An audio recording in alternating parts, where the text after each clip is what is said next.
শাকেরের জগৎ ছিল একটি ভাঙা কুঁড়ে ঘর, যার চালার ফুটো দিয়ে রাতের তারা দেখা যেত। তার বয়স 25, কিন্তু দারিদ্র্যের ভারে তার কাঁধ যেন আরও কুঁকড়ে গিয়েছিল।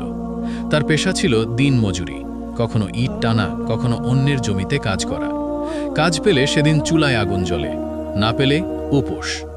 এই ছিল তার জীবনের সহজ সমীকরণ।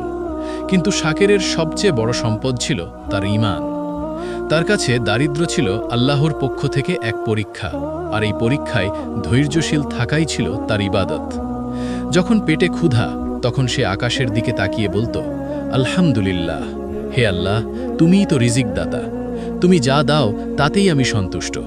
গ্রামের লোকেরা তাকে দেখে হাসত, বলতো, এত ঈমান দিয়ে কি হবে যদি দুবেলা পেট ভরে খেতে না পারিস? শাকের মুচকি হেসে জবাব দিত, পেটের ক্ষুধা একদিন মিটে যাবে, কিন্তু ঈমানের অভাব হলে আখেরাতে চিরদিনের জন্য অভুক্ত থাকতে হবে। একবার টানা 3 দিন কোনো কাজ জুটল না, ঘরে এক মুঠো চালও নেই। শাকেরের ছোট বোন ফাতেমা জ্বরে কাতরাচ্ছে।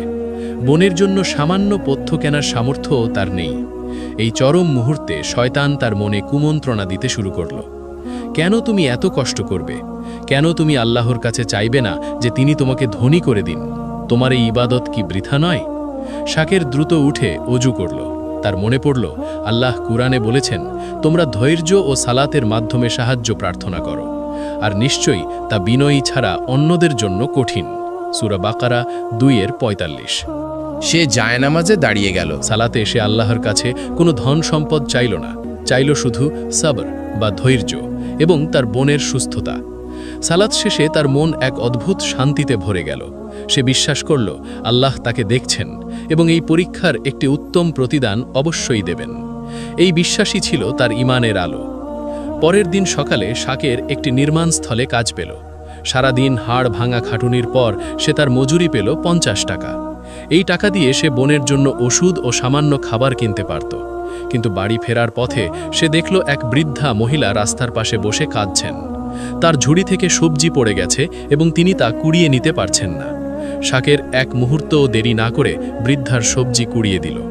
বৃদ্ধা তাকে ধন্যবাদ জানিয়ে চলে গেলেন। বৃদ্ধা যখন হাঁটতে শুরু করল, তখন সে দেখল বৃদ্ধার সবজির ঝুড়ির নিচে একটি ছোট কাপড়ের পুটলি পড়ে আছে। পুটলিটা খুলতেই সে দেখল তার ভেতরে বেশ কিছু টাকা, তার আজকের মজুরির চেয়েও অনেক বেশি। তার মনে আবারও প্রলোভন এলো, কেউ দেখেনি, এই টাকা দিয়ে তুমি তোমার বোনের চিকিৎসা করাতে পারবে। কিন্তু তার তাকওয়া অর্থাৎ আল্লাহ ভীতি তাকে থামিয়ে দিল।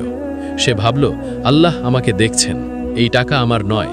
হারাম উপার্জনে বোনের চিকিৎসা করালে আল্লাহ খুশি হবেন না। সে দ্রুত বৃদ্ধ